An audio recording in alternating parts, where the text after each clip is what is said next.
think it's good. Are you sure you don't want to tell them about your love life? They're always interested in knowing. See, because if we get it from the artist, we don't have to read the toilet paper in the supermarket, you know. Save you all that time, I know, and that 75 cents you might be happy to spend. And we don't get the truth either. Well, the truth is... Your life is like a soap opera. You know what? I'm back doing what I was doing about 8 years ago. I'm on Days of Our Lives, and I'm dating the man that I was involved with about 8 years ago. All over again. Yeah. And so you do something that I have a problem with. You get along with your exes. Yeah. Because you have like 2 ex-husbands, right? Yes, I do. And you get along with them both? Yeah, I do.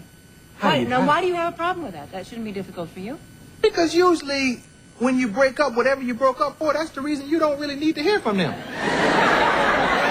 But see, the reason you got married in the first place is the reason you should stay in touch with them.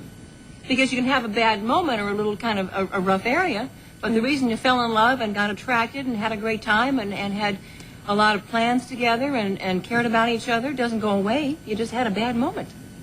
A bad moment? A bad moment, you say. Moment. Yeah, I mean, a bad moment, you say, you jerk, you know. But it's more than a bad moment when I'm getting a lawyer. You know, I'm getting a divorce here, and you're going to be ex number 2. You just have to care. I think you have to care about the person. Do you still love your exes? I care about them enormously, sure, yeah. We're still great friends. We had a great time together. Yeah, okay. You can do that. Okay. Okay. That's cool. When did you know you wanted to be an actress? It was, there was a funny moment when I was in the 6th grade. And there was, the science fairs that used to come to town, and the guy would stand up with the lights and the things and do tricks, and you thought it was magic. One fella came to our school in Lake Worth, Florida, and he did his magic show, and all the 6th graders were sitting in the audience. And before he was done, he said, "Now, I've just been to Hollywood, and I have a contract here for somebody named Deidre Hall." And I about fell off my chair, made my way to the stage in the auditorium, and thought, yeah, a movie star. Yeah, that'd be nice. And that was when I first caught the dream of the idea of it.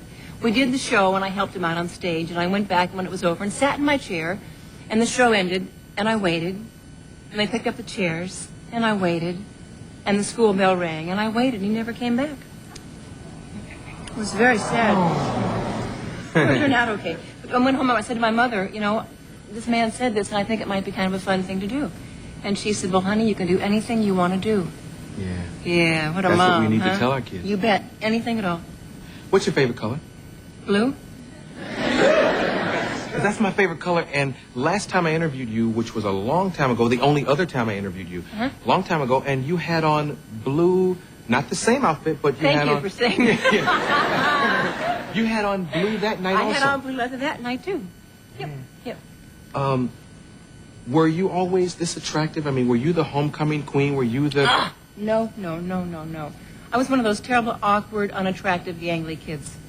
Everything grew the wrong time. The nose grew, then the ears grew, then the teeth grew, and then the hair kind of frizzed down. I was a mess.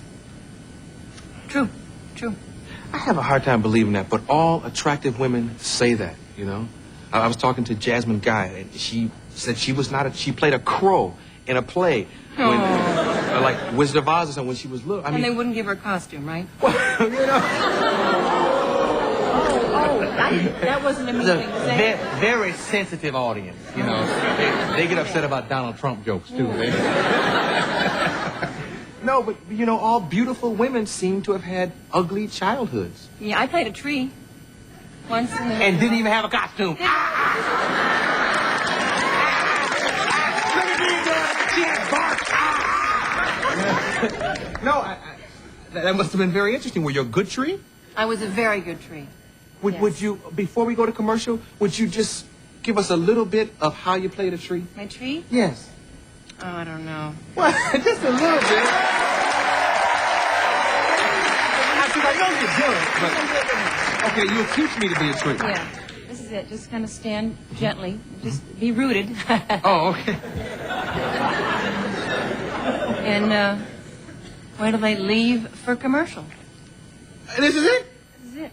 Oh, I'm a better actor than you. A tree is some more like... We'll be right back with Arnold Schwarzenegger.